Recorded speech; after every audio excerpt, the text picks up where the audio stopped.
Boa noite, primeiramente.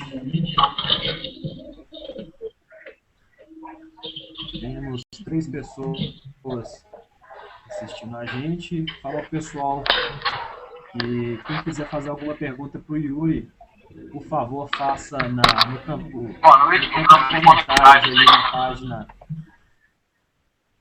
na página do evento, que eu vou lendo e vou passando para o Yuri aqui. Yuri, pode se apresentar. Boa noite.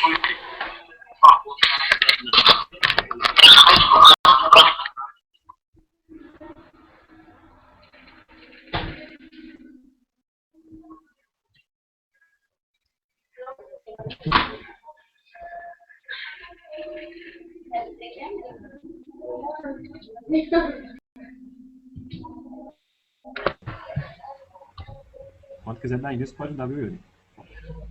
Oi, tá me ouvindo? Bacana, te ouço. Tranquilo aí, a imagem chegando direitinho. Tudo certinho. Então é a parte aqui da apresentação, a caixa aqui não funcionou, fiquei meio perdido, só ouvi o finalzinho aí.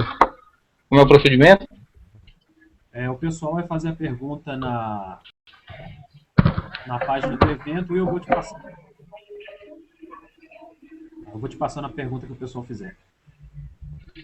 Beleza, então, podemos Você quer começar. responder no final? Você quer que te passe no meio? Vai passando durante, porque acho que fica mais dinâmico, né? Não fica aqui eu falando sozinho, né? E olhando pra minha cara e a sua cara feia. Beleza. Então pode dar início, Yuri. Bom, beleza então. Quero dizer, agradecer o convite, né? Seu e do Jorge aí. Acompanhei aí o primeiro hangout com o André, né? E curiosamente vocês convidam as pessoas para fazer hangout no dia do aniversário, né? Isso deve ser uma perseguição, né? Fica olhando no Facebook, aí vê a data de aniversário e convida as pessoas. Combinado. Mas eu sou jornalista, né? Tenho especialização em jornalismo contemporâneo. Eu falo aqui da Bahia, né? Tá um calor bem forte aqui. Então, estou fazendo aqui mestrado na Universidade Federal, né, na linha de cibercultura, mais especificamente na linha de jornalismo digital, que é mais ou menos o tema dessa conversa nossa hoje, né, que é falar um pouco do jornalismo em base de dados, pensando também a colaboração, né, essa relação entre o jornalismo colaborativo e o jornalismo em base de dados. E aqui eu entrego o grupo de jornalismo online, o GJOL, né? E também o laboratório de jornalismo convergente, onde a gente se dedica a pesquisar aí esses diversos temas do jornalismo, dos dispositivos móveis.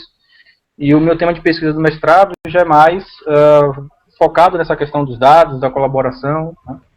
Então a ideia é dialogar um pouco aqui até sobre algumas coisas que eu venho pensando e venho escrevendo para a dissertação, que eu apresento agora, tem que terminar pelo menos agora no final do ano, acho que a apresentação no que vem, não sei mais ou menos as datas, mas tenho aí percorrido alguns congressos, palestras aí em faculdade, alguns debates sobre essa temática, certo? Então a ideia é mais sinalizar alguns conceitos, mostrar algumas experiências e a partir daí a gente fazer um debate e até também para dar novos nortes aí, ver o que é que está casando, o que é que está destoante, certo?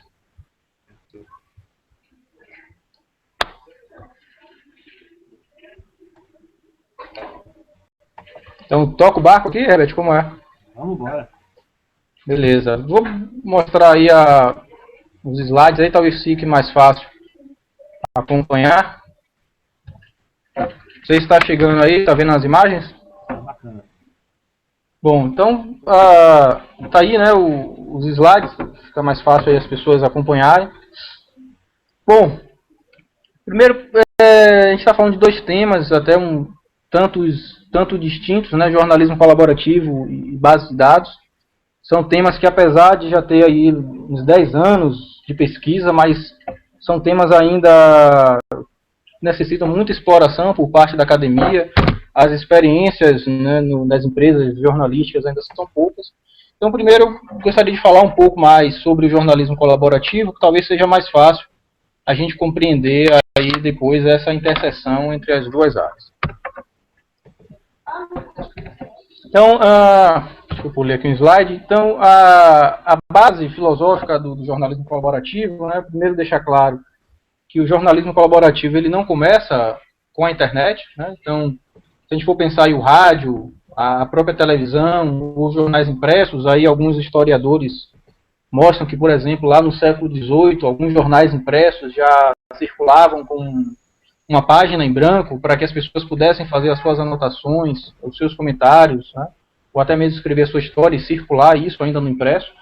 Mas, sobretudo, sobremaneira, na internet, penso que essa colaboração com os leitores, ela se potencializa, tanto pelas questões técnicas, né? Aí a gente tem a popularização e a facilidade no uso das ferramentas de comunicação, né? Então, eu sou do tempo do GeoCities, por exemplo, que você tinha que entender basicamente de HTML para você construir um site, para você ter um espaço seu na internet.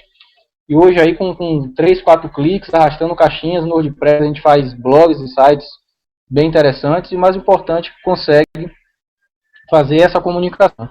Então, o pessoal do software livre aí em 84 com Stallman, então começa a tentar um pouco quebrar patente desse monopólio do desenvolvimento, uma questão talvez mais política, né? Então, essa base de abrir códigos, de escrever, fazer coisas de forma coletiva, de forma aberta, eu acho que tem uma grande influência para o jornalismo e para o jornalismo colaborativo. Então, eu sempre gosto de pontuar é que no jornalismo de disponibilizar esse código-fonte, né, abrir para colaboração, é justamente conceder espaços para que as pessoas possam dialogar, possam enviar seu conteúdo e de alguma forma compor aí as narrativas jornalísticas. Passando rapidinho aqui. Então, em 2005, assim, pensando um pouco de história, talvez a gente tenha um livro do Dan Gilmour, Nós, os Mídias, que é quase um manifesto bem positivista, assim, do ponto de vista das potencialidades da colaboração. Ele vai sinalizar de que cada vez mais o público torna-se parte integrante desse processo comunicativo, essa composição de produtos jornalísticos, e obviamente que ele tem que ser, né? Se a gente tem a facilidade do acesso, a facilidade do domínio, a produção de conteúdo por parte dos cidadãos, por que não os jornais e as empresas se apropriarem também e ampliarem os seus canais para receber essas matérias feitas pelos cidadãos, né, pelos leitores, vamos assim chamar. Existe diversas tipologias para se conceituar essa prática, né? Então a gente tem o jornalismo colaborativo, o jornalismo participativo, jornalismo open source, jornalismo fonte aberta, cidadão, cívico. Eu particularmente não sou muito fã de discutir essas tipologias, acho que isso não acrescenta muito para os estudos. Eu prefiro pensar em níveis, né, em níveis de colaboração, né? Então aí tem estruturado aí essa ideia de níveis espaciais, total, em rede ou rizomáticos. E a gente pode ver um detalhe um pouco mais deles aí. Tá legal aí, Herbert, o som, tudo belezinha? Tudo certinho. Beleza, que eu só estou vendo aqui a tela dos slides, então não estou enxergando nada. Beleza. Qualquer coisa você pontua aí. Ou então o nível que aí convencionou chamar de parcial, possa ser que essas terminologias ainda sofram alguma alteração, mas eu acho que o conceito em si não muda muito. Ela indica uma possibilidade limitada dos cidadãos, que aí vamos convencionar chamar de cidadão, repórteres, né, desses colaboradores. Eles como se a gente for pensar um pouco a dinâmica desses grandes portais, o G1, o Estadão, a Folha de São Paulo, em que tem, por exemplo, agora vem o Dia das Mães e tem aquelas chamadas de mande a foto declarando seu amor por sua mãe, mande a foto da sua mãe fazendo comida para você. Então essas colaborações, esses chamamentos que a gente sempre vê, eu gosto de classificá-los como nível parcial, porque o cidadão ele não tem um acesso pleno ao código fonte da emissão, digamos assim, são os espaços onde ele precisa publicar. onde ele pode publicar. Ele sempre vai mandar um texto, um vídeo, uma foto. Isso ainda vai depender muito do crivo do gatekeeping, né, dos editores, de isso ir ou não para a home, disso ou não ser aproveitável. Então a gente pode ter como exemplo, como eu disse, esses grandes portais, G1, Folha, Estadão, certo? Os grandes portais eles utilizam essa prática. A gente tem um modelo paralelo, que eu gosto de chamar de nível total de colaboração, porque o cidadão ele tem acesso pleno ao campo ou ao espaço onde ele pode publicar as suas notícias. Então, se a gente for pensar, por exemplo, no caso do Indie Media, do CMI, né, o Centro de Mídia Independente, onde você vai, escreve sua matéria, preenche esse formulário e automaticamente essa matéria vai para a home, ou no próprio Wikinews, ou o próprio método da Wikipédia, né? Ainda que depois isso possa de alguma forma ser retirado por ter um conteúdo homofóbico, um conteúdo racista, né, em tempos de Feliciano. Então, esse processo onde o cidadão tem um pleno acesso a esse código de emissão, ou seja, da forma que ele escrever, da forma que ele compor, isso vai ser publicado, eu gosto de chamar desse nível total. E também nesses modelos de participação de nível total, a gente percebe que as pautas, as narrativas são um pouco diferentes, não se baseia muito em tsunamis, em terremotos, em chacinas, elas tendem a ter talvez um caráter mais opinativo, né? As pessoas comentando sobre a sua realidade, ou comentando sobre realidades da própria esfera de discussão pública, né? Mas eu acho que tem um diferencial, enquanto o parcial fica muito refém desse chamamento do mainstream midiático, no total, eu acho que já existe uma outra vontade, uma outra agenda, digamos assim, uma outra pauta para isso. Esse em rede, o rizomático, talvez ele é um modelo que se estende e abarca diversas práticas, né? Então, desde o ponto de vista da edição colaborativa, se a gente for pensar no sistema Wiki, por exemplo, onde essa matéria vai sendo aprimorada e vai sendo construída em tempo real e contínuo, né? Acaba tendo um tempo de escrita maior, né? Então, se a gente for pensar isso, esses sistemas de gerenciamento de conteúdo e de comentários, mais à frente tem alguns exemplos nesse aspecto, de gerenciamento, até mesmo de financiamento, eu gosto de enquadrar nesse modelo mais isomático, mais em rede, que conta aí incorporando com os sites de redes sociais, com essas narrativas, linhas do tempo, principalmente tendo um remix, né? Então eu acho que é algo ainda que engatia em termos de prática, né? A gente tem alguns exemplos fora da grande mídia, então são exemplos, são experiências aí feitas por grupos de jornalistas, de hackers, ou até mesmo da sociedade civil, né? Algumas iniciativas nesse sentido. Então, tem aí alguns exemplos, alguns estão em desuso, outros não foram para frente, outros ainda continuam. Esse é o Bitblog, se não me engano é do Jay Rose, em que ele sinalizava para os leitores, falava, olha, estou fazendo essa pauta aqui, quais são as fontes que seria interessante a gente entrevistar, quais são os aspectos que a gente deveria dar maior relevância, como é que a gente deveria proceder, e essa pauta vai sendo constantemente divulgada para o público, né, para essa comunidade, e ela vai aprimorando com o passar do tempo. Obviamente que não dá para se fazer um jornalismo em tempo real, talvez, né, de atualização diária. A gente pode pensar pautas mais frias, né, conteúdos mais analíticos nesse modelo. Esse IOS, que eu acho até que foi descontinuado, mas era interessante pensar que dentro dessa rede do IOS, se colocava, sei lá, 5 personalidades, e a própria comunidade ele fazia uma votação e elegia quem seria a pessoa a ser entrevistada. E as perguntas também eram construídas de forma colaborativa, né, e depois uma equipe do IOS, que é formada por jornalistas, não jornalistas, e executava essa entrevista com a pessoa selecionada. Eu lembro que na época até o Obama chegou a ser escolhido para ser o entrevistado, e aí eles fazem essa ponte com as assessorias dessas pessoas para ver a possibilidade, e depois alimenta, né, traz o que foi visto na própria rede. Eu acho também um modelo bacana para a gente pensar como trabalhar, por exemplo, uma entrevista, que talvez seja dos elementos mais ricos e mais fundamentais para o jornalismo. Um outro exemplo também que a gente teve bacana, e foi até um objeto de estudo que eu fiz na especialização, foi o Brasil Wiki, e depois foi para o comprado pelo Jornal do Brasil e também acabou tendo um fim aí não tão bom.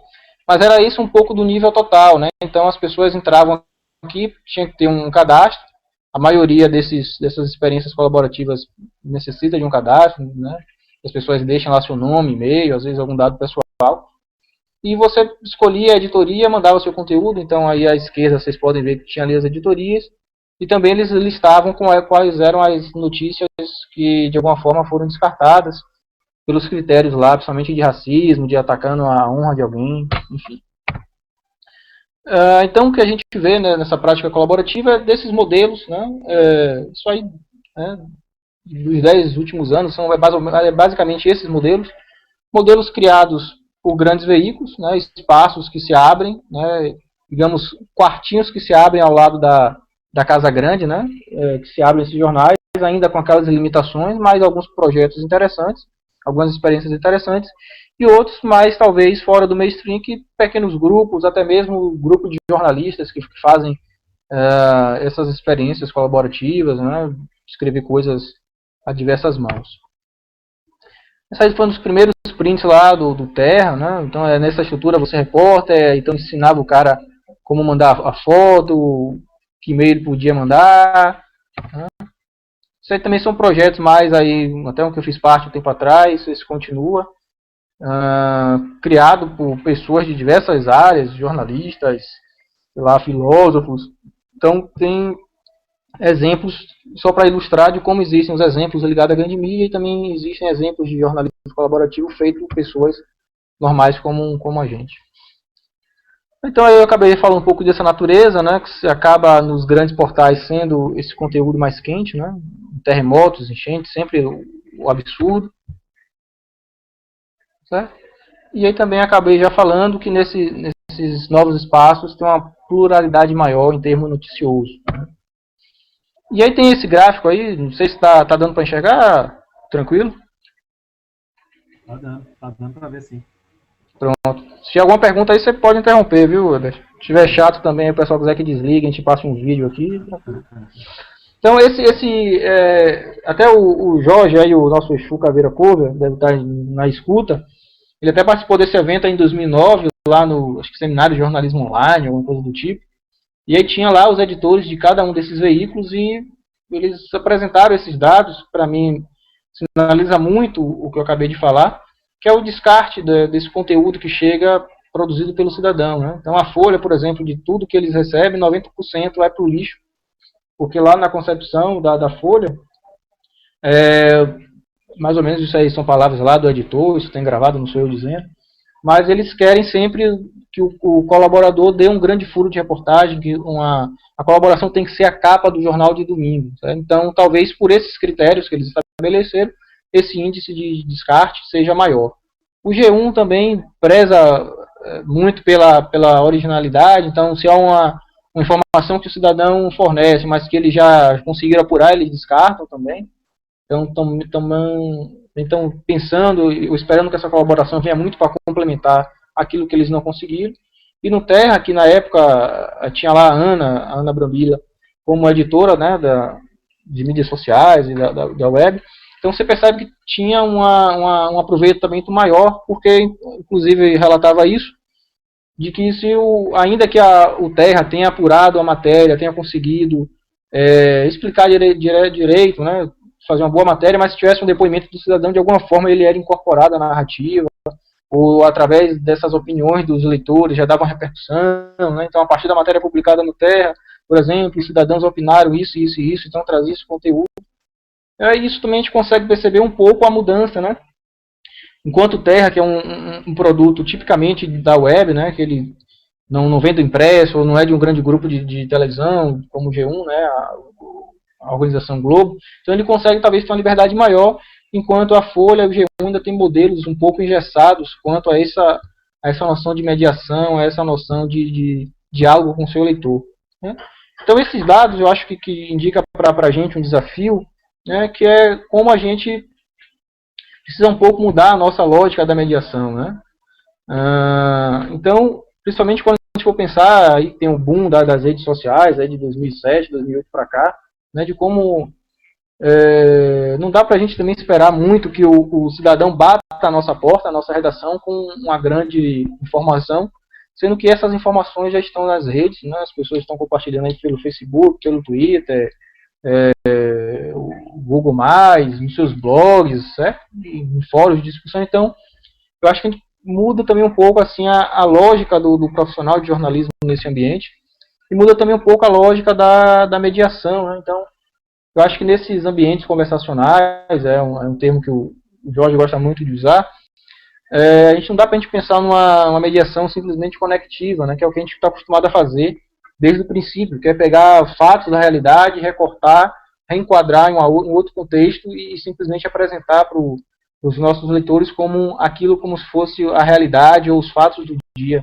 Mas talvez a gente precise de uma mediação mais dialógica, mais de envolver esse cidadão, esse usuário, esse consumidor, esse leitor, sei lá como vocês gostam de chamar, eu não tenho muito nome para isso, mas eu acho que tentar envolvê-los e mostrar a gama de informações que tem dentro daquilo que a gente conseguiu apurar, mas também dar mais recomendações ou fazer links com outras coisas, né?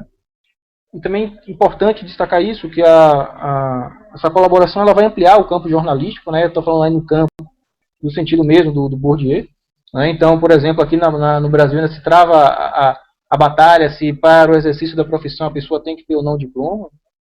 Então é uma discussão que sempre aparece e certamente alguém deve perguntar isso mais para frente, né? Mas e aí eu acho que o jornalismo cada vez mais ele deixa de ser uma mera profissão para se tornar uma prática social, né? Estou falando de jornalismo no sentido de reportar fatos, de contar histórias, né? Obviamente que existe todo os códigos deontológicos, existe todos os hábitos da profissão, mas de certa forma esse campo que antes para alguém publicar uma notícia tinha que ter o canudinho lá e a carteirinha da FENAGE, isso acaba sendo muito borrado, sendo muito reconfigurado. E pensando nesse profissional, né, então eu acho que não dá para a gente também ter essa figura ainda do gatekeeping.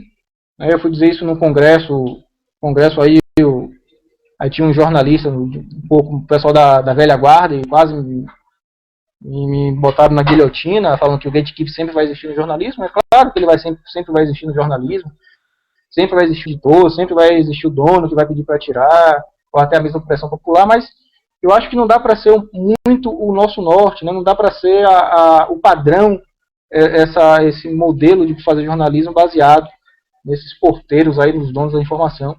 E aí o Jorge tem um conceito que eu acho bastante bacana, que é do cartógrafo da informação. A gente escreveu alguns artigos juntos aí, quem defendia justamente a necessidade desse perfil, né? Um perfil onde o jornalista ele seja mais um co-criador e não esteja acima da sua audiência pisoteando, né? Imaginando o seu leitor ideal e cuspindo informações sem saber ao menos se isso é de interesse do seu leitor. A ideia é mais de escrever junto, de estar mais próximo, de participar das discussões, né? Então, eu acho também que essas práticas colaborativas elas vão implicar também na mudança do perfil do profissional, que talvez a gente possa ampliar mais no debate, né? Vi que tem bastante jornalista aí ouvindo, isso sempre inquieta a turma, né? Principalmente quando fala do diploma, e agora no emprego, né? Mas enfim. Então tem sempre a questão da credibilidade, é algo também que as pessoas sempre questionam, mas a notícia é feita por quem não é jornalista, será que vale a pena, né? Enfim, né? Então se a gente pegar aí o Erramos, o Errata desses grandes jornais, a gente vai ver o quanto também é pouco credível, né, as informações, né? Eu não estou falando nem das linhas editoriais, da linha política, mas os erros mesmo são cometidos. Mais cedo eu compartilhei uma foto aí no Facebook de um jornal, acho que lá do Sul, que o cara comentava de que a grávida que saiu viva, a manchete é essa, a grávida que saiu viva que sobreviveu está viva, e ainda era um errado de uma notícia que eles não tinham apurado direito. Então se a gente for ver os erros dos jornais e comparar com os erros da colaboração, né, obviamente que tem algumas pegadinhas e os jornais caem, né, o UOL já caiu nessas pegadinhas, enfim. Mas eu acho que também uma frase um conceito da Brambilla, que é quando ela fala que a notícia não é beta, né, diferente de um software que está sempre em atualização, está sempre em processo, mas a notícia, uma vez lida, né, dificilmente o leitor, a pessoa vai voltar e ver que foi errado. Então, talvez essa necessidade da gente criar, né, e talvez isso reforce um pouco desse papel do jornalista, aí entra acho que também a questão do cara ele como cartógrafo, né, de validade, de se certificar, e até mesmo a própria comunidade também atuar também, né, como a Wikipédia, que funciona muito bem, de eles atuarem como também como corretores, como fiscalizadores, como validadores, sei lá, de simples revisões ortográficas, até mesmo de dados, de informação de local. Então eu acho que é preciso pensar também nesses aspectos aí da credibilidade, tanto para o jornalismo tradicional, né, feito pelos jornalistas formados, diplomados, como também por jornalistas que contam com participação desses cidadãos repórteres. Perguntas, Herbert? Siga o bar? Pode seguir. Beleza. Aí tem uma implicação que eu vou passar rapidamente, porque isso por si só daria um hangout inteiro, né? Só pontuar mesmo que essas redes sociais elas são fundamentais, né, para o jornalismo. E eu acho também depois da popularização das redes, essa noção de colaboração teve um efeito ampliado, né? A participação do cidadão foi mais benquista, digamos assim, mais utilizada pelos jornais, pelos jornalistas. Então a gente costuma ver diversos furos de reportagem, né, diversas notícias exclusivas são dadas através das redes sociais. Aí eu lembro, por exemplo, dessa tragédia lá de Santa Maria. Então estava com insônia e de repente abri lá o Twitter e vi na timeline a notícia do incêndio, né, uma pessoa retweetando outra que estava no local. E sei lá, e 2, 3 horas depois foram que os jornais foram se atentar para o fato e foram cobrir. E as primeiras informações, obviamente, como a equipe ainda não estava lá, foram vídeos que as pessoas postavam no YouTube, relatos no Facebook. Então, eu acho que aí entra a questão do monitoramento, né, que o jornalista ainda não sabe fazer isso direito. A gente fica dando risada desses analistas de mídias sociais, né, por brincar que é uma profissão interessante, mas eles têm esse domínio, têm essa noção de como monitorar, de como futucar mesmo, né, de como identificar as coisas que estão acontecendo, coisa que a gente ainda não tem, né, a gente ainda fica muito restrito às nossas velhas fontes, às assessorias de imprensa, aos discursos oficiais. Então também para a gente atentar quanto a atuar nessas redes sociais, aí não é só ter o perfil e de forma automática divulgar os links nas redes, né, se bem que já tem jornal aí tirando o feed do Facebook, né, achando que as pessoas vão dar uma bugada na sua matéria, estão perdendo audiência no seu site e acham que cortando o link do Facebook as pessoas vão voltar a digitar www.algumacoisa.com.br. Né? Então, isso também já indica aí, não é muito objetivo, mas como a gente tem que estar preocupado, eu acho que talvez em ventilar o conteúdo, né, não está muito atento a divulgar a plataforma. Né? Então, se você tem lá um bom conteúdo divulgado no Facebook, por exemplo, e isso é bem visitado, é bem utilizado, bem comentado, existe um engajamento forte, né? Então talvez cortar isso só para ter mais audiência, para vender para publicidade, talvez seja um tiro no pé, né, dessas estratégias jornalísticas. Mas como está todo mundo perdido nesse universo web, esse universo de dispositivos móveis, nesse universo de colaboração, então é tudo tentativa e erro. Acho que é nesse aspecto aí. Oi. Tem uma pergunta aqui do Pedro Melo. Pedro Melo. Pergunta: muitas pessoas fazem da possibilidade de se pronunciar sobre determinados temas uma responsabilidade. Isso gera uma grande quantidade de conteúdo irrelevante. Essa curadoria não seria sempre necessária para a qualidade da informação? Sim, fundamental. Obviamente que vou tirar um pouco os slides para você ver a pessoa linda de bonita que está na sua frente de vocês. E também para eu ver alguma coisa que só estou vendo letra, que só estou vendo slide. Mas eu acho que você está certo, Pedro, né? Eu não gosto muito desse termo curadoria. Eu acho que mais é o que está na moda, né? Na academia, assim, tudo agora é curadoria da informação. Eu acho que a própria noção de curador, perceba que é um conceito que a gente traz das artes, que o curador, cara, ele é meramente um gatekeeper, ele que vai decidir que peça vai entrar ou não, que quadro vai entrar ou não na exposição. Então, perceba que ainda é algo de poder, acho que difere um pouco da noção de cartógrafo da informação, mas além dessa questão conceitual, e aí eu acho que elas também acabam dizendo a mesma coisa, eu quero dizer que às vezes a academia e os pesquisadores têm essa necessidade de cunhar termos novos para deixar sua marca nesse universo acadêmico, sendo que já existem conceitos que explicam bem, e muitas vezes se apropriam de um conteúdo de outra área que não descreve bem o que é que eles estão querendo dizer. Mas eu acho que sim, respondendo a pergunta, obviamente que nem tudo que se produz na web desses cidadãos é válido, né, e aí reforçam muito, até o que eu disse, não sei se ficou muito claro, o papel do jornalista enquanto filtrar, né, fazer essa filtragem, fazer essa validação, né, não é a quantidade, né, dessa colaboração, mas sim a qualidade, né. Eu acho também, a partir do momento que você estabelece uma outra roupagem, uma outra dinâmica, uma outra mediação, acho que as pessoas também tendem a já ver mais ou menos esse, que é um termo que o pessoal do análise de discurso gosta de usar, de contrato de leitura, né? Então, se a gente estabelecer um contrato de colaboração, se o Cabra já começa a ver mais ou menos qual é a linha editorial, o que é que entra, e acho que ele acaba se adequando a esse processo.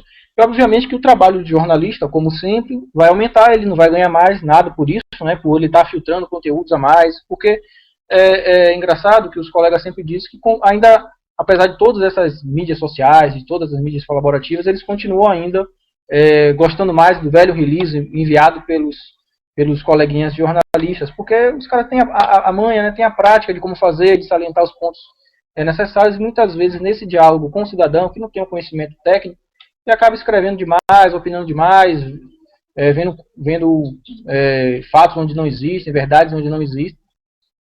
Eu acho que esse papel já é fundamental, né? Também com a quantidade de release que a gente recebe em redação, meu amigo Pedro, e que a gente descarta, não é brincadeira, não. É cada coisa absurda, né? Fulano de tal toma sol em Copacabana. Tem, e daí, né? Mas, enfim, não sei se respondi a pergunta do Pedro.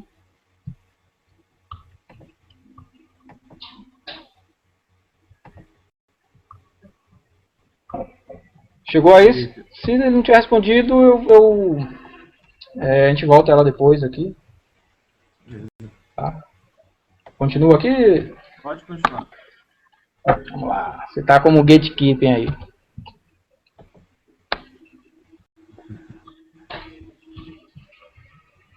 Deixa eu botar aqui, voltar para o slide. Que aí fica mais fácil a turma acompanhar.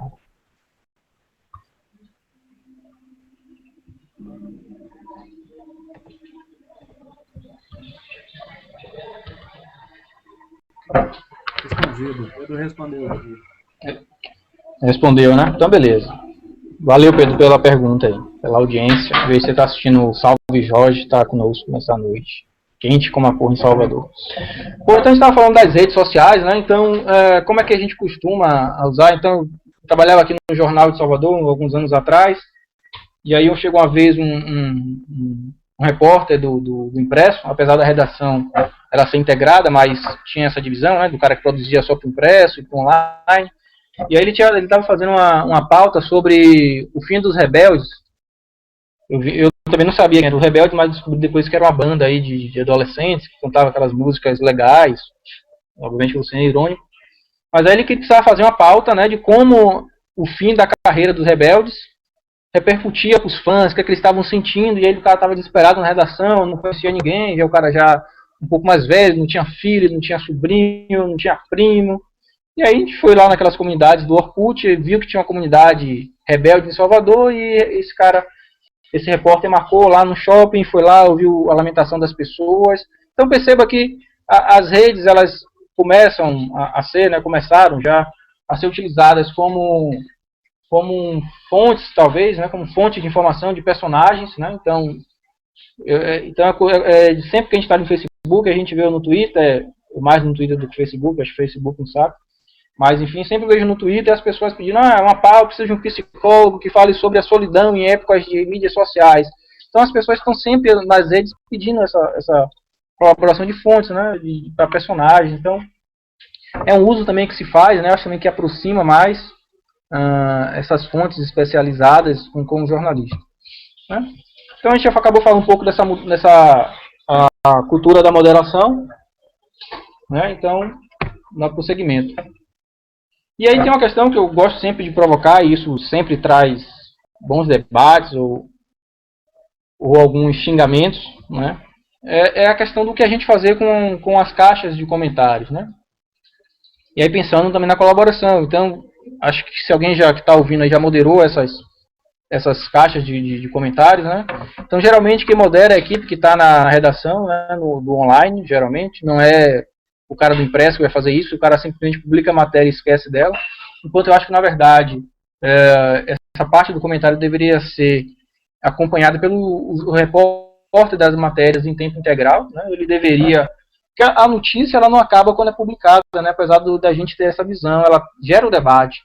Ainda mais agora em tempos de mídias sociais, de recirculação da informação, né? Ela perde um pouco a data, né? Posso ser que uma informação que no jornal não teve destaque, mas ela é a mais popular nas redes sociais, acaba virando um trend topics, né? Existem alguns estudos já tentando entender isso. De repente, a notícia ela não é manchete do portal, não é manchete do impresso, mas ela é mais compartilhada, a mais curtida no Facebook, ou é o trend do Twitter, né? Então, é importante o jornalista também atentar para isso, porque obviamente que a gente existia lá de ligar para a redação, de mandar uma carta, mas agora você está lendo notícia, você já comenta, aponta erro de ortografia, aponta erro mesmo de apuração. E eu acho que isso é importante. Primeiro, o jornalista, o autor da reportagem, acompanhar isso em tempo real, né? Acompanhar o contínuo disso. Ainda que de alguma forma ele receba um alerta no e-mail, que teve um comentário, enfim. E também de alguma forma integrar essa opinião, né, da matéria, de repente fazer uma suíte com isso, pegar um gancho, né, da repercussão das matérias publicadas, que repercussão ela teve nas redes sociais, né, o que é que as pessoas falaram, avaliaram bem, né, e também dar esse retorno, né, fico triste, cara. Às vezes eu faço um comentário numa matéria, eu não tenho nenhum retorno, não tenho nenhum feedback, eu fico tão triste com meus coleguinhas, porque aquela caixa de comentário é um espaço de diálogo, é um espaço de colaboração de fato, né? Até de reconhecimento ao seu trabalho, se ele está sendo bem feito ou não, né? Onde você precisa melhorar ou não. Mas aí é uma outra história. Mas o que eu quero dizer é que, obviamente, quando eu falei isso, alguém pensou, mas a gente já trabalha tanto, né? Agora a gente vai ter que acompanhar os comentários para a vida toda, né? Então a gente também pode pensar esse gerenciamento dos comentários de forma colaborativa, né? Então o The Huffington Post criou esse sistema de permitir que até colaboradores, a partir do seu estágio, a partir do seu uso do site, ele pode inclusive deletar um comentário, né? Fazer essa moderação, digamos, mais extensiva, assim, mais brutal, né? Então o cara, a partir do tempo do uso dele, da colaboração, ele vai ganhando as bandeirinhas, né? Vai ganhando aí os selinhos de escoteiro, digamos assim, e ele pode sugerir, indicar para o editor que aquele comentário foi ofensivo, ou em alguns até mesmo, inclusive, deletar o comentário. Obviamente que isso a gente funciona talvez no Huffington Post, que apesar de ser não é nem pequeno, né, assim, em termos de equipe, mas é um dos sites mais vistos dos Estados Unidos, batendo algumas vezes no New York Times, mas perceba que a comunidade deles, né, eles nascem nessa estrutura, então talvez tenha êxito esse processo, mas é importante perceber que é possível pensar a colaboração também, inclusive, uma simples caixinha de comentários, já que a gente não tem tempo, e muitas vezes saco para estar ouvindo o que é que as pessoas têm a dizer. O Mashable também tem esse processo, né, das badges de compartilhamento do usuário, né? Então eles também fazem isso, permite também que os cidadãos de alguma forma gerenciem esses comentários.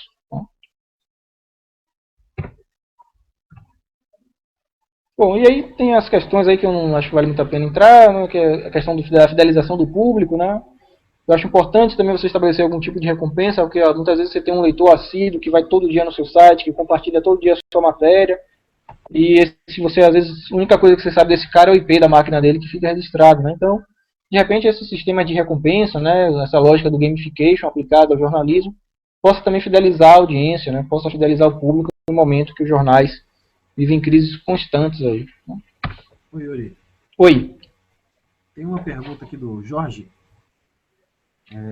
Temos o caso recente do Globo e os links do Facebook. Isso é um retrocesso na mediação?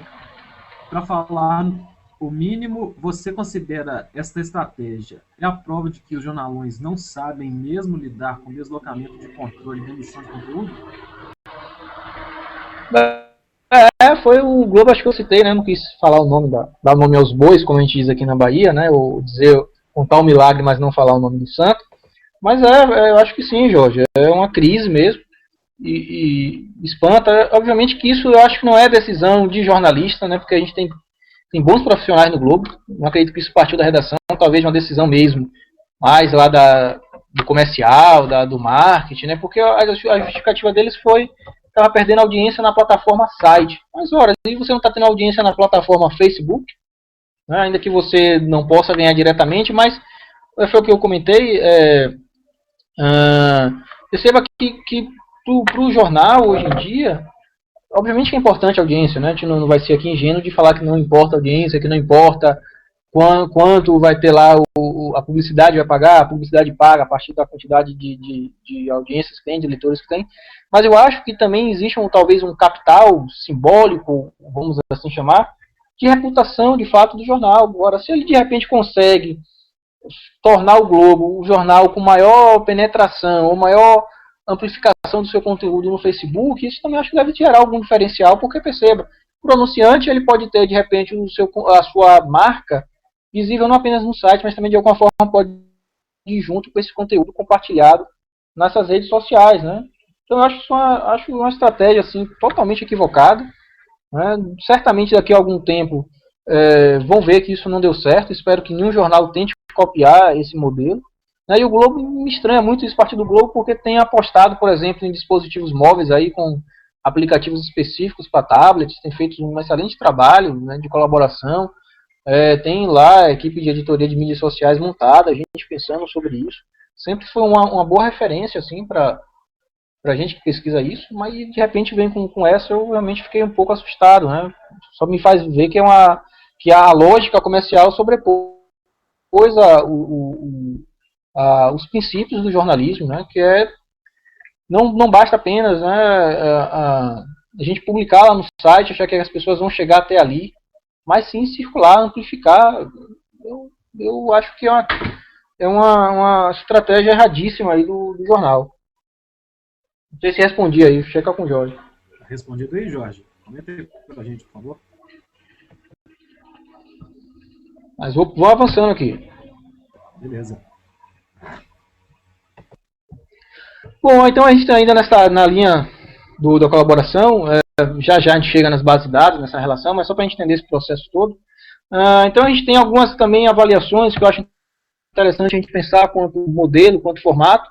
O Overmundo todo mundo conhece, e a gente já sabe que a partir da quantidade de votações, de gosteis, de curtições, sei lá, não é nem o termo certo, mas as avaliações das pessoas compõem, né, a estrutura, o layout, o que é que vai para a home, o que é que vai ter destaque, o que vai ser ou não publicado. Então você dá também, você consegue trabalhar, né, a questão colaborativa em diversas etapas da construção da notícia. Então, no Overmundo, o texto entra para a fila de edição, então você pode, de repente, sugerir uma versão mais agradável, novas fontes, uma foto, uma nova abordagem, depois isso segue para uma fila de avaliação, isso depois, em si, é publicado no site. Eu acho que você consegue ter uma transparência maior no processo produtivo, né? Lembrando para vocês que transparência não é aquilo que o Fantástico está fazendo e mostrar os bastidores da reportagem, né? Aquilo ali é mais uma big brotherização do jornalismo, se é que existe esse conceito. Mas acho que nesse processo de avaliação, de comentário constante, eu acho que a gente consegue ter mais transparência, de entender de fato como é que isso se produz e como a gente pode interferir nisso. Né? Eu acho que a noção do afeto, né, de estar ligado a alguma coisa, nesse momento,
Ô, Yuri, Dá uma olhadinha, parece que seu áudio parou de sair aqui pra gente. E aí, voltou? Voltou, agora voltou. Pronto, acho que eu apertei alguma coisa.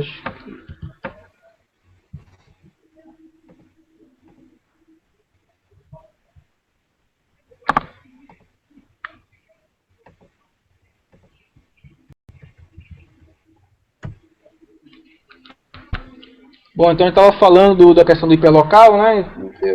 De como essa noção do hiperlocal, de focar no lixo, ela pode ter facilitar tanto questões econômicas, porque você baseado no nicho, você consegue vender melhor, né? Os seus leitores, porque você tem um perfil para o marketing que funciona melhor, e também a notícia tem uma dimensão talvez mais social, porque de fato ela precisa ser interessante para aquela comunidade, né? Você gera também uma memória local, né? Importante no mundo em que a gente costuma dizer que não precisa se lembrar das coisas, mas sim se lembrar de como acessá-las, né? Então, tudo a gente joga no Google, tudo a gente recorre a algum sistema de busca. Né? Então, você vai que acho que essa construção hiperlocal ela acaba também reforçando a memória do local, porque ela vai resgatar personagens históricos do bairro, vai contar histórias que pouca gente sabe, né? Porque o nome da rua é fulano de tal, porque isso. Então, essas experiências também tendem mais a isso. E como o leitor ele se enxerga naquela publicação, ele se sente reconhecido, se sente afeto também ele tende a de alguma forma participar. Então, por exemplo, a gente percebe que as notícias, quando estão mais próximas, sei lá, de repente um amigo que morre no acidente, os comentários ou o envolvimento das pessoas, o engajamento delas é bem maior. Não pela morte em si, mas é porque tem alguma relação com elas, né? E a gente também não gosta de gastar muito tempo com coisas que não são dos nossos interesses. É melhor a gente abrir os Skypes, o Facebook, o Twitter e ficar conversando com nossos amigos, que pra gente talvez seja mais interessante isso, essa questão, esse diálogo. Então, o Globo aí, que a gente estava na polêmica do links no Facebook, né? Então, tem um projeto bacana, que é os bairros, onde eles vão contar as realidades de cada localidade do Rio de Janeiro. Tem à direita, vocês podem ver que tem lá o Eu Repórter, tem a Opinião, então todo fundado na colaboração, né? As pessoas sugerem muitas pautas, eles acompanham muitas denúncias, né? Então, é um modelo brasileiro que eu achava bem bacana, né?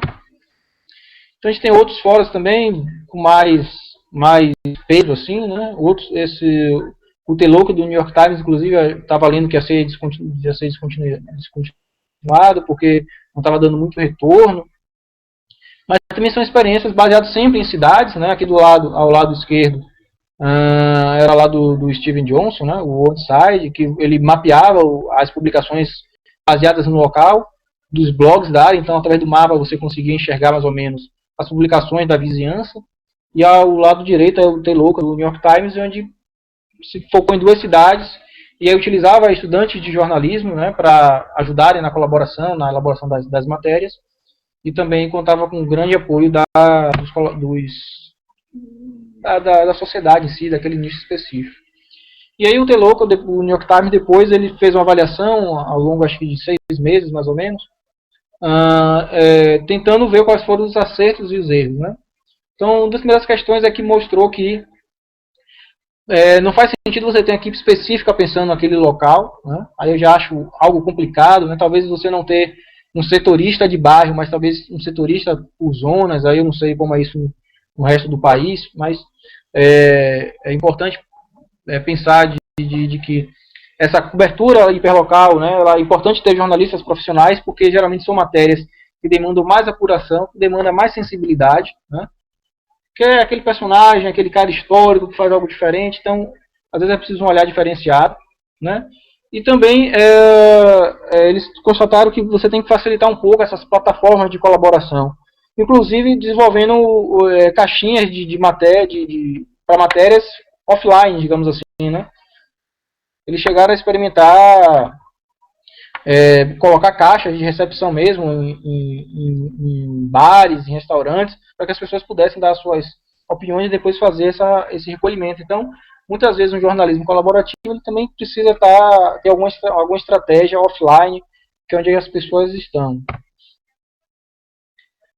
Bom, aí tem mais outras coisas, né? Eles falam, por exemplo, que o hiperlocal ele precisa estar articulado redações dos jornais, que muitas vezes uma pauta a gente pensa que só tem interesse para uma comunidade específica, às vezes ela tem ganchos, ela tem relações com a própria política nacional ou com questões internacionais, diversas vezes. A gente vai pensar, por exemplo, o caso da imigração, que envolve diversos links que a gente pode abordar, tanto do ponto de vista da economia, de direitos humanos, enfim.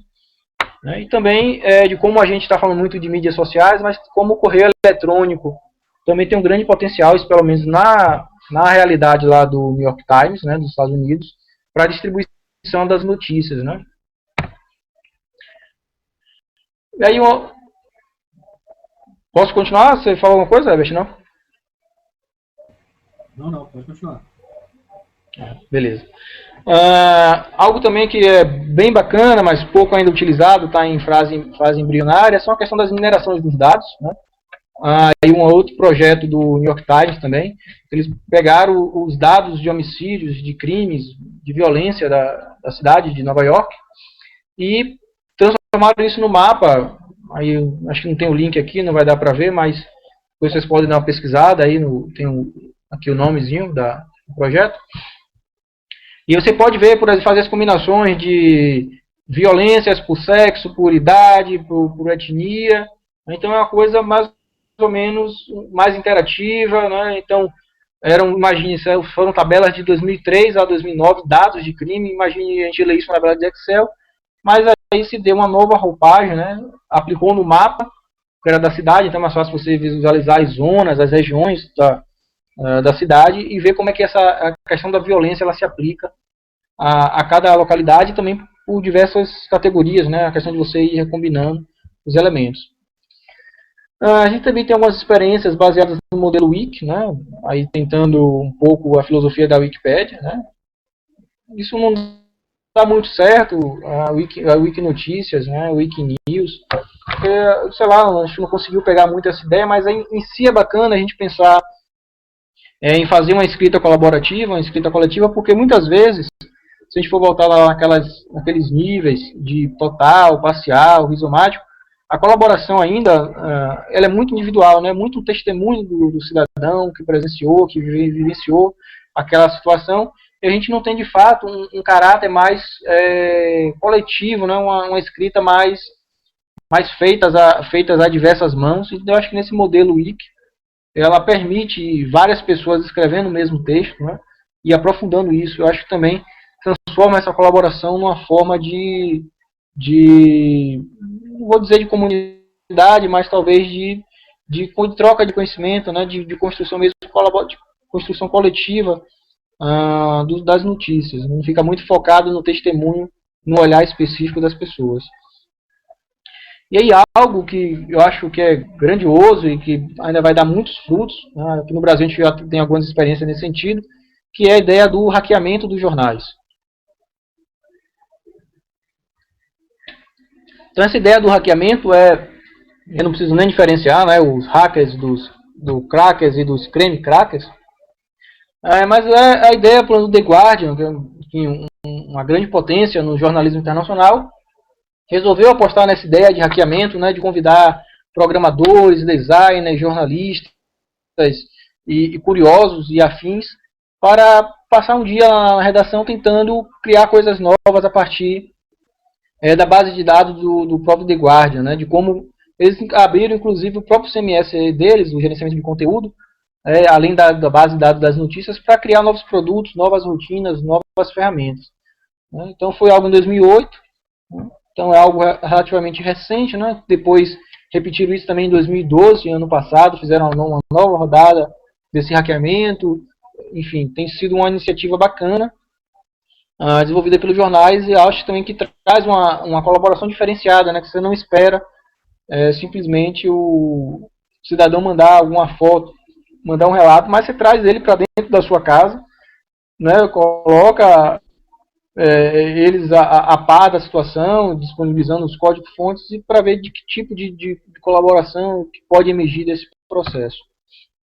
Aqui no Brasil a gente teve ano passado, desenvolvido pelo Estadão, né, mas o Estadão foi a ideia apenas de reunir as pessoas na sua redação, mas trabalhava com dados públicos, né? Então também isso é importante.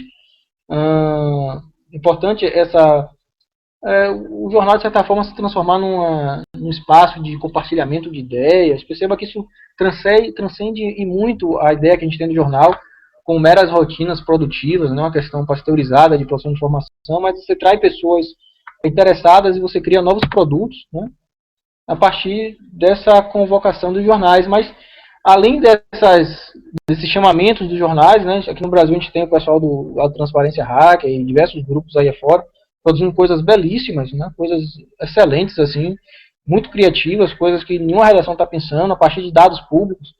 E a gente tem um reforço da Lei de Acesso à Informação, que entrou em vigor ano passado, que facilitou, de certa forma, o acesso a esses dados públicos.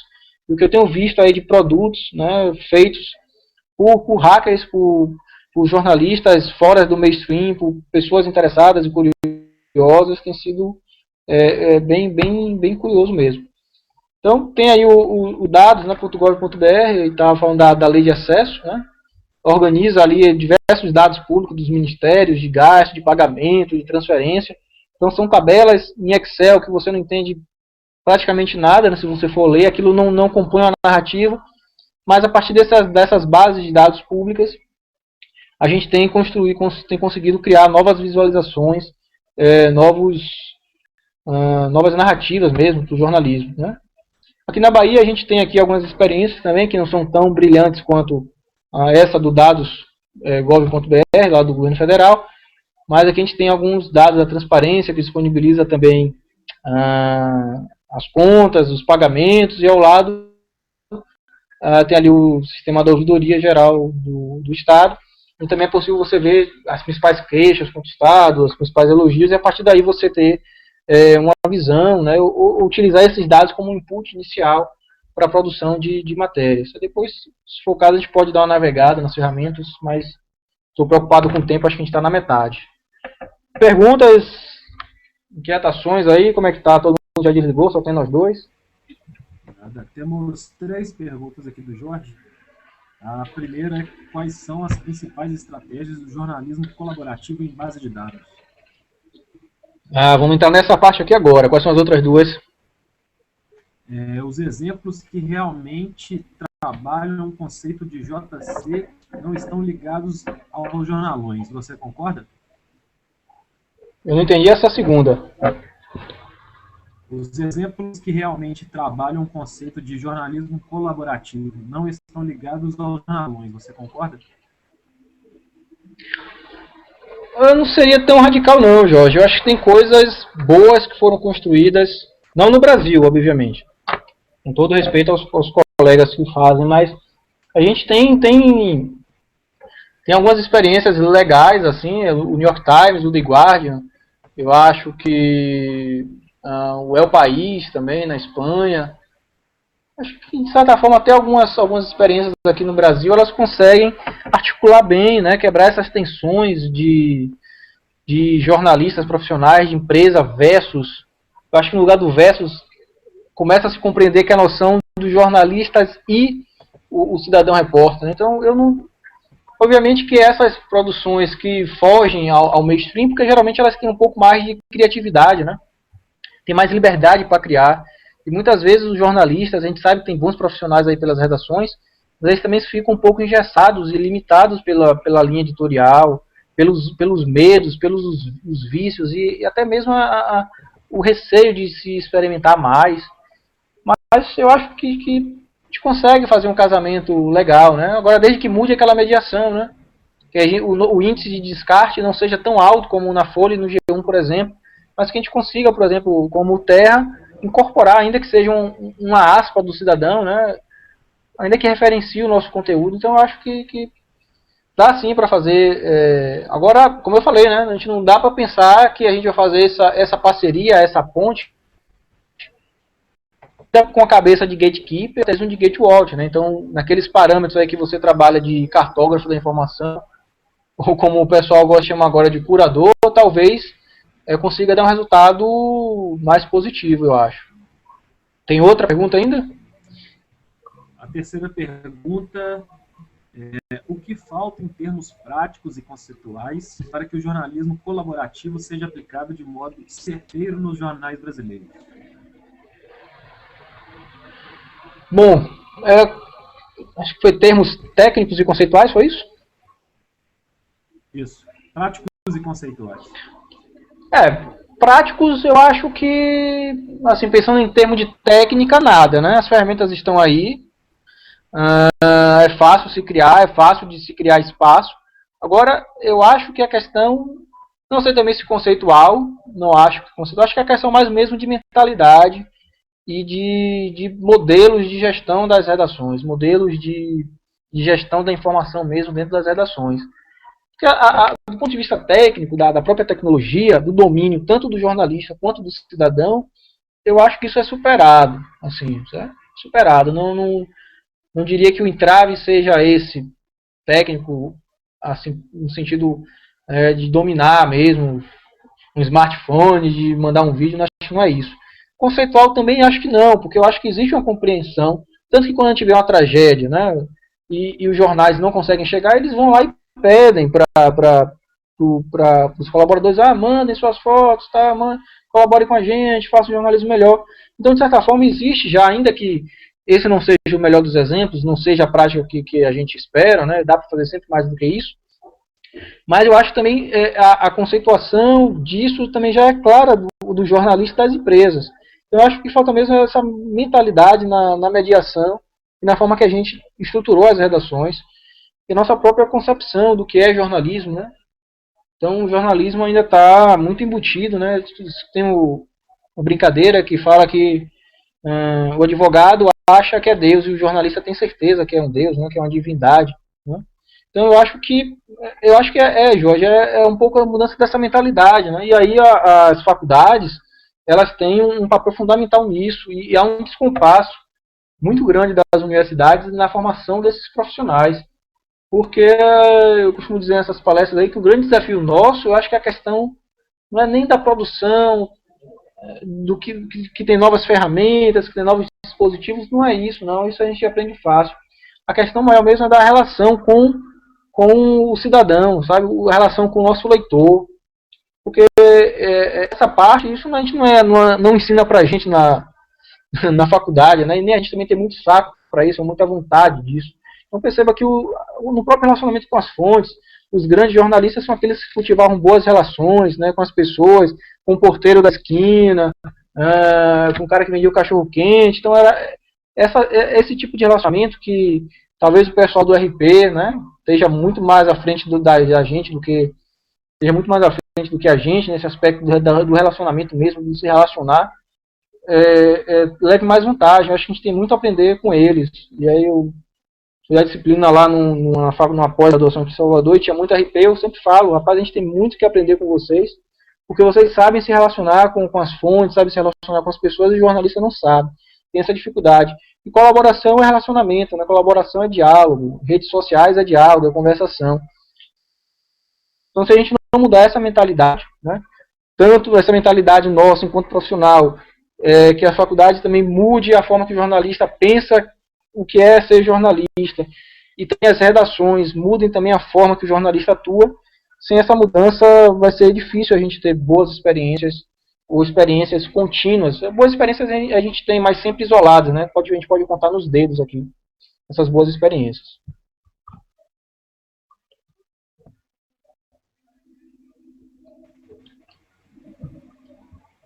Mas a primeira foi sobre a base de dados de jornalismo colaborativo. É isso que a gente vai começar agora? Tem mais algum antes disso? Não. É isso? Essa primeira. Tá, então eu vou. Essa do Jorge. Pronto, aqui eu vou fazer a apresentação aqui agora. Oi? Pode começar a apresentação. Beleza, então.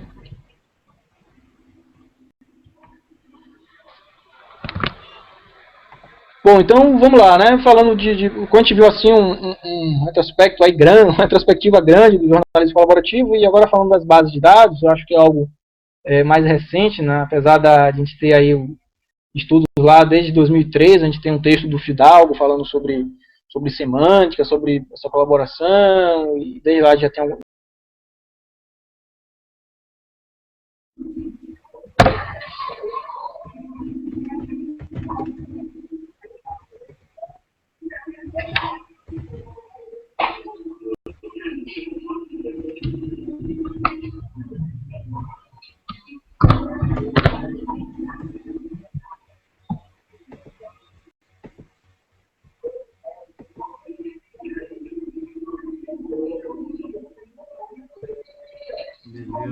Yuri, já voltamos.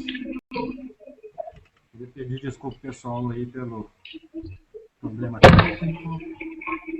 Não queria acusar o Hangout não, mas fazer o quê, né? Hoje foi o dia dos problemas, né? Foi o dia do Windows, aí o pau da atualização, vem atualização e você não liga o computador, tanto que eu tô aqui no netbook improvisado, meu. Se quiser ficar dando essas tecnologias, às vezes atrapalha mais do que ajuda. Beleza, Yuri. Conseguiu abrir compartilhar sua tela aí? Já tô aqui já tranquilo. Tá aparecendo aí? Tá, beleza. Pode continuar. Você até de o que foi que a gente conseguiu, onde a gente parou, perdeu tudo? Onde é que foi aí? Mais ou menos aí na base de dados?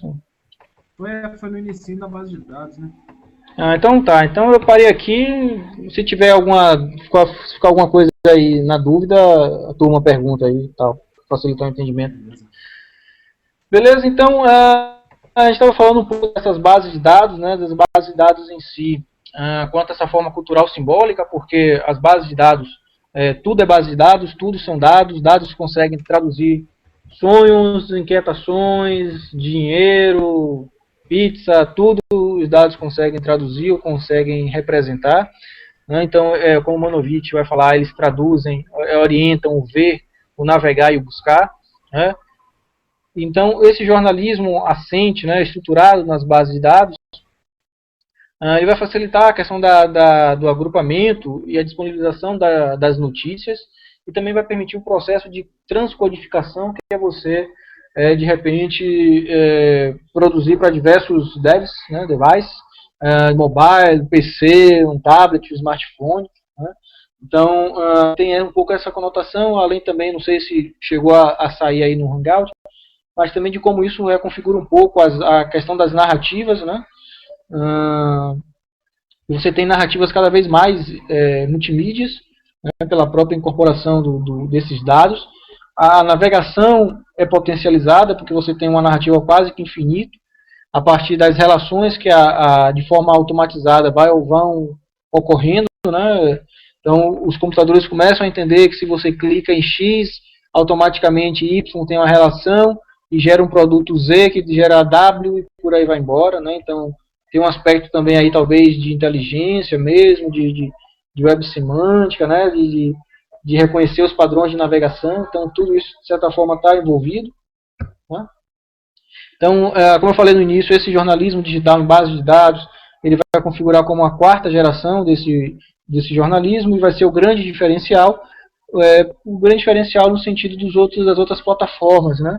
Enquanto você tem muito característica o áudio, talvez como pertencente ao rádio, o texto ao impresso, junto com as imagens, o vídeo, talvez uma linguagem já consagrada pela televisão. Então você tem os dados, ainda que a gente não consiga enxergá-los, né? Ainda que eles sejam um paradigma e não um sintagma, ou seja, é algo que está mais implícito do que explícito. Né? Então toda navegação que a gente faz é preciso a gente reconhecer ou entender pelo menos que isso está estruturado em enormes bases de dados, né? E que essas bases de dados elas podem também que a gente consiga identificar certos padrões ou certos desvios. Então, por exemplo, se a gente pegar uma planilha de pagamento do Ministério X e começar a relacionar e ver de repente quais são as empresas mais beneficiadas e a partir daí perceber que essas empresas têm relação com algum parente, enfim, então eu acho que tem esse aspecto também da apuração, né? Caiu alguma coisa aí, Herbert? Tá normal? Tô lhe vendo aqui mais. Não, tá normal, eu que desabilitei também. Porque apareceu deu um bip aqui no ouvido, aí você estava falando sozinho. Não, pode continuar. Mas enfim, então eu estava dizendo que essas bases de dados, ela vai tanto no processo da apuração, mas também a forma que nós indexamos, né? Tanto que alguns jornais, na verdade um jornal só, né? Alguns não, é um jornal, eu não lembro exatamente de qual cidade dos Estados Unidos, mas eles contrataram um editor de tags, né? Então o cara está lá, a única função dele, e muito importante, é a forma que ele vai indexar esses conteúdos, quais são as tags que ele vai marcar, porque quando o conteúdo ele é bem indexado, quando ele é bem armazenado, é mais fácil a sua recuperação. E também começa a haver um certo diálogo com a turma da biblioteconomia, né? A galera que cuida dessas catalogações de livros, de bibliotecas, porque esse pessoal tem um conhecimento mais específico, coisa que a gente também não tem. Então, muito diz respeito à forma que nós classificamos, para que depois a gente possa recuperar de forma mais fácil e também possibilitar aos leitores uma navegação, né, fazer recombinações com esses conteúdos. E aí, já entrando de fato, né, do que se propõe esse Hangout, né, então o que, que a gente tem, aí o que eu estou querendo trabalhar de que essas bases de dados aplicadas ao jornalismo, então a gente já percebeu que essas bases de dados reconfiguraram a forma que nós fazemos jornalismo, inaugurou uma nova fase, né, a quarta geração do jornalismo. No jornalismo colaborativo, nas práticas colaborativas, ela vai ter uma mudança significativa, que é a gente não está apenas liberando apenas só o código de emissão, ou seja, a plataforma ou um formulário para que o cidadão publique a sua matéria, que um leitor publique o seu conteúdo, ou mande o seu vídeo, o seu áudio, enfim. Mas nós estamos liberando o próprio código-fonte dos jornais. O que é o próprio código-fonte dos jornais? A gente pode pensar como aquele exemplo que eu citei do The Guardian, que liberaram o próprio CMS para reconfiguração, como as próprias APIs, né? E a gente vai entender um pouco mais das APIs. Então, esse processo de liberar não apenas o código de emissão, ou seja, os canais para colaboração, mas a própria noção, o próprio conteúdo que os jornais produzem, ou seja, suas notícias, os seus dados para novas apropriações, para novas reconfigurações, isso vai inaugurar, de certa forma, uma segunda fase para o jornalismo colaborativo, uma segunda geração, porque o que a gente tem para trabalhar agora não é apenas um espaço em branco, mas é conteúdo de fato. Então, se a gente for imaginar, por exemplo, que o Correio Brasiliense, sei lá, vai disponibilizar todas as notícias referentes ao governo Lula e vai permitir que a gente consiga identificar padrões, que a gente consiga gerar visualizações, entender quais foram os termos mais usados, né? Então, começa a liberar também esse processo das APIs, que são as aplicações, digamos, para a gente produzir a partir de um código, né? Tem o Twitter, que teve muito sucesso com isso. Então, a maioria dos aplicativos para o Twitter não são desenvolvidos pelo próprio Twitter, mas por essa comunidade aí de desenvolvedores, com essa API aberta. Então, tem outro exemplo do Google Maps, né, que você, com a tecnologia aberta do mapeamento, você consegue mapear e criar mapas e interfaces de visualização das diversas formas, tanto de mapa de crimes, como o mapa dos melhores cachorro-quentes, ou no nosso caso aqui em Salvador, dos melhores acarajé, onde estão os melhores acarajés, e a gente faz esse mapeamento e as pessoas vão, mas perceba que tudo isso é o processo das APIs. Então, aí eu tenho acostumado a entender esse processo de liberação das APIs de grande potencial para as práticas colaborativas. Então, a gente tem, por exemplo, aí o Greenpeace, que pega a grande base de dados produzida pelo New York Times e começa a gerar novas matérias a partir daí. Então, perceba que não é mais enviar um dado para um jornal, mas é fazer o download, ou baixar essas bases de dados e produzir e publicar em outras plataformas que não apenas os jornais que disponibilizaram esses dados. As práticas também da mineração e do ranqueamento colaborativo, né? Isso também vai ser entendido como categorias ou como formas nessa segunda fase do jornalismo colaborativo. Né?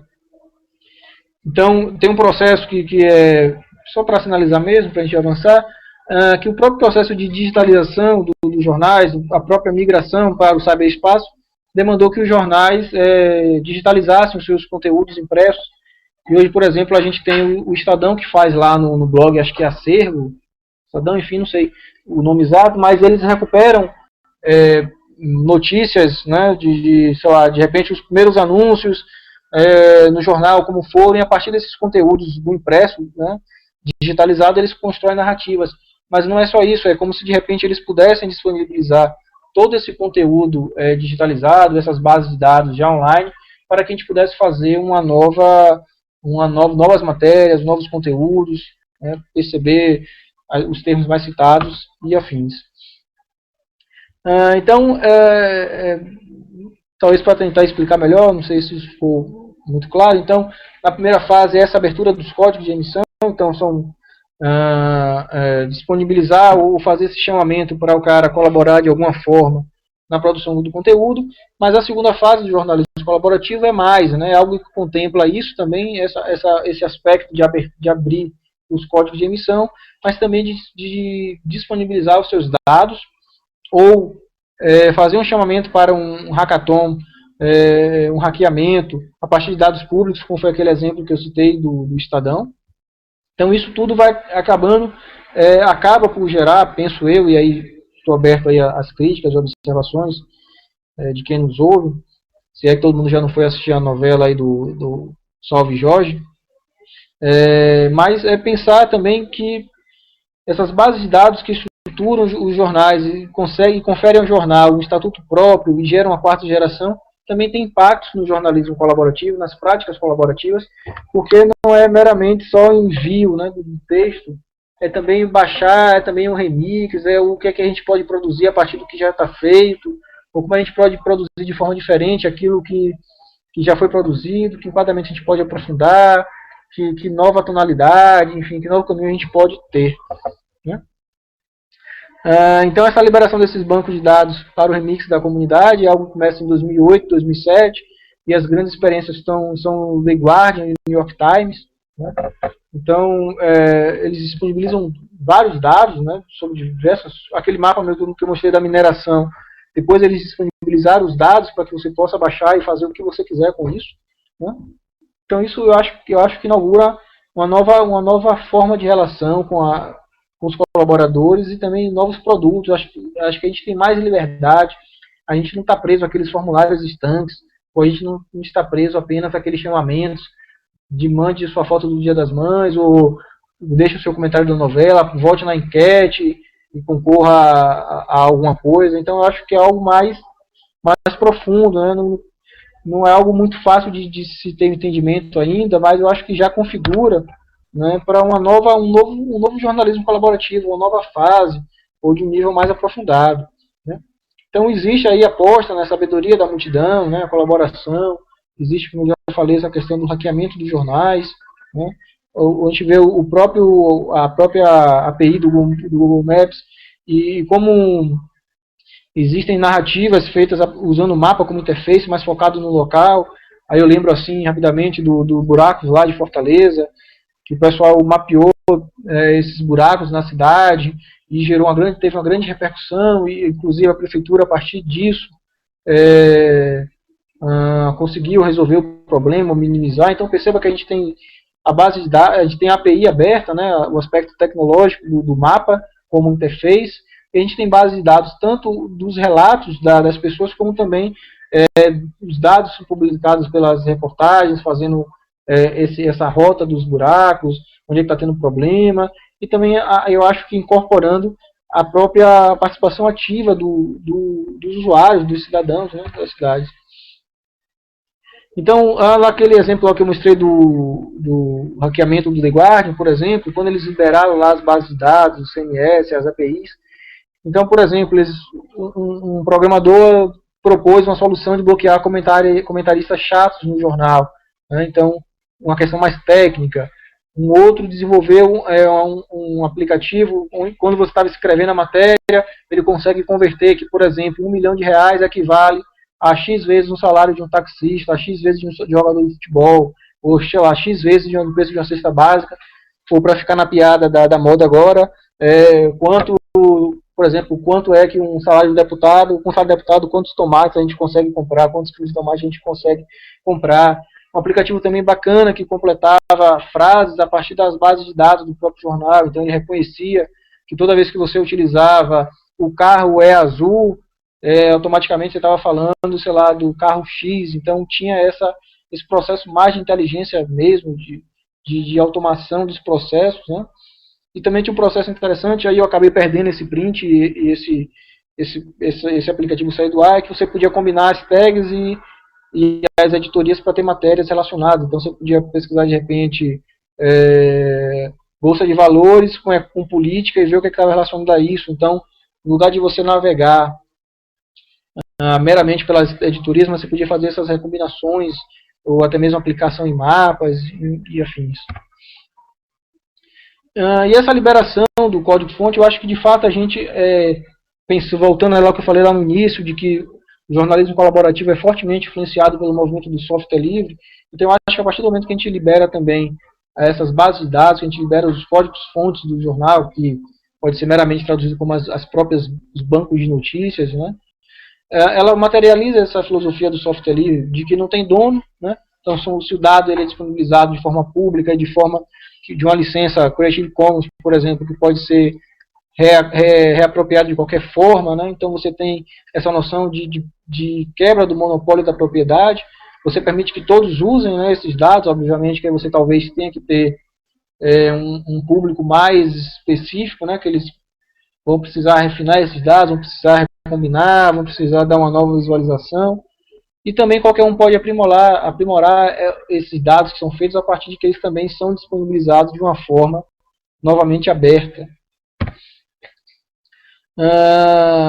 E aí as mudanças para os jornais que disponibilizam essas APIs e que permitem essa nova forma de colaboração é de que até então, se a gente estava, a colaboração, o colaborador estava muito restrito a apenas, digamos, ao nível final do jornal, que é a notícia, agora a gente pode também participar da própria interface do jornal, da forma que o jornal é organizado. Aí no The Guardian, por exemplo, teve um programador que criou um aplicativo do Jornal do Dia.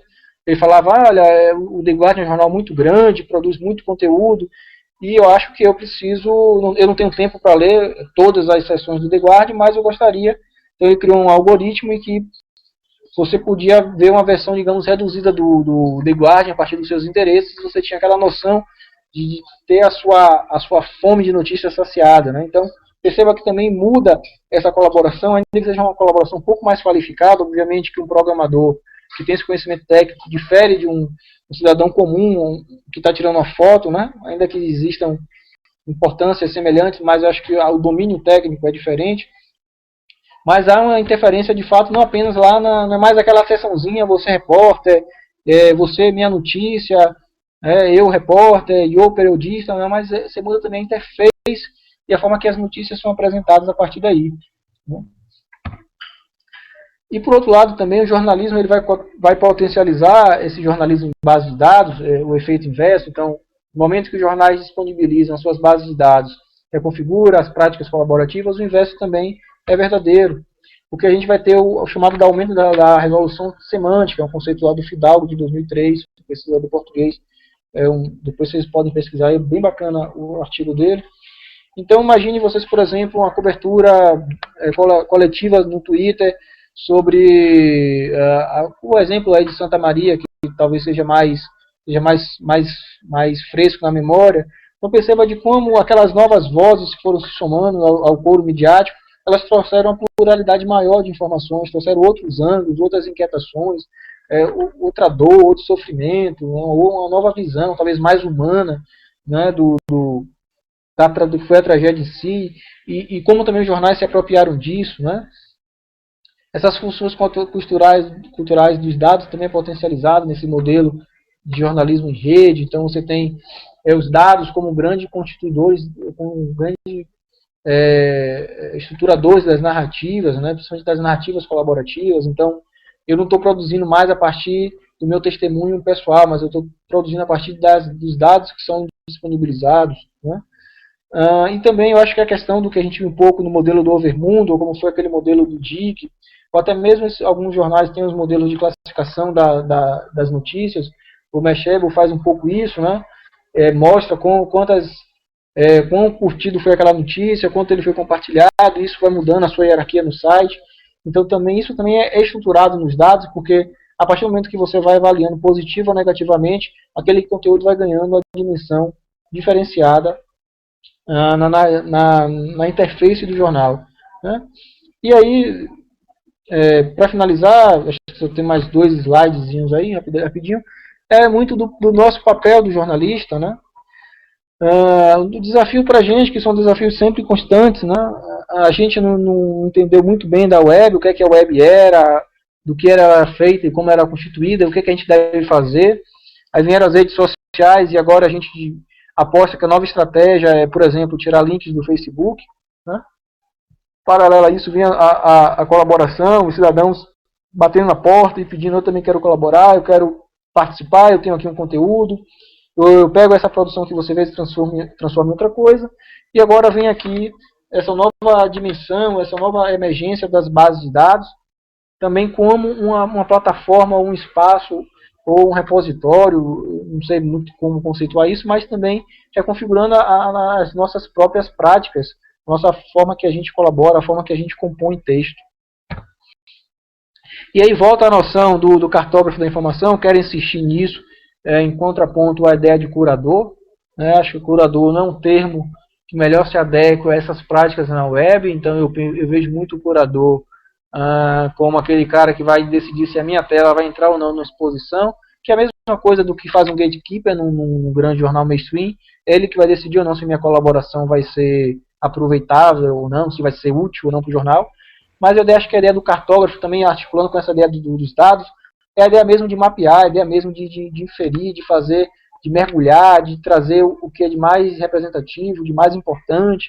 E aí eu penso que a coautoria, a coparticipação, de certa forma, a gente perdeu um pouco do nosso poder das narrativas e delegar também ao público certas práticas, como a mineração, como a gente disponibilizar planilhas. Aí vejo o caso, por exemplo, do Wikileaks, que tinha grandes dados, mas não sabia fazer com eles, e aí delegou aos jornais para fazer esse processo, e de repente os jornais também poderiam delegar aos seus próprios colaboradores para também fazer essas combinações, de perceber determinados padrões ou desvios, perceber relações entre esses dados, né?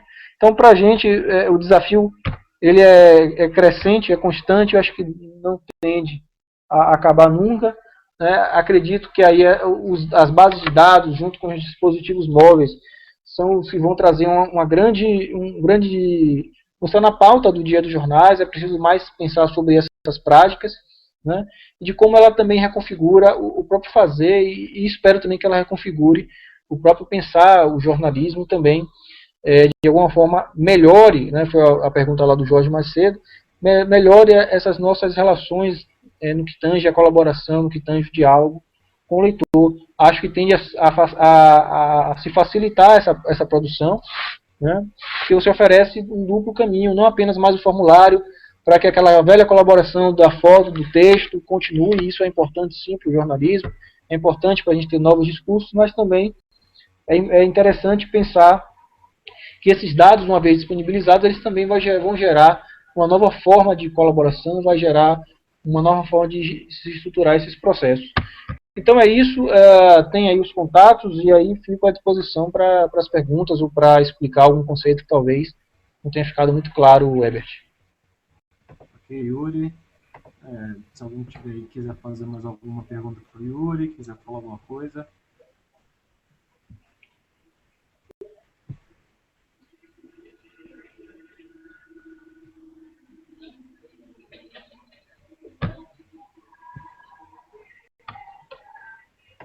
Eu acho que encerramos aqui mesmo.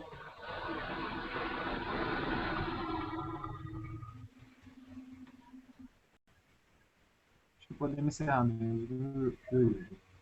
Opa, vou ouvir.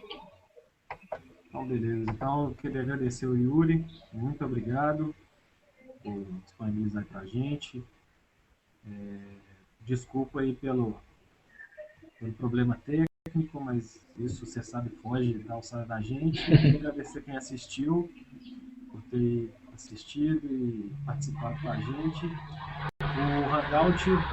Esse Hangout vai ficar disponível no YouTube, vai sair hoje, deve voltar um pouco mais à frente. Falou, Yuri? Você também quiser pegar ele depois, eu Beleza. vou tirar ele do ar, vou editar ele direitinho e vou colocar no ar de novo. Tranquilo, então.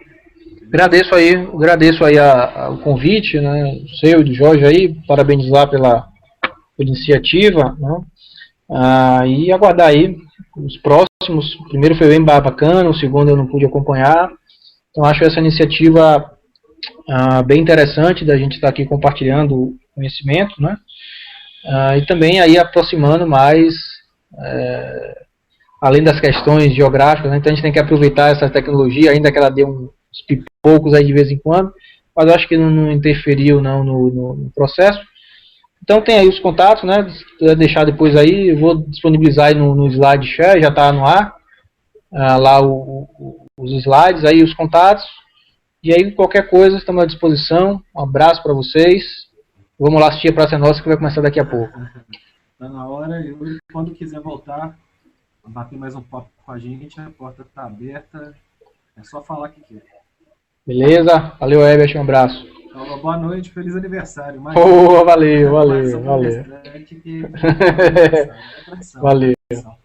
Tradição. Falou, até mais. Valeu, até mais. Valeu.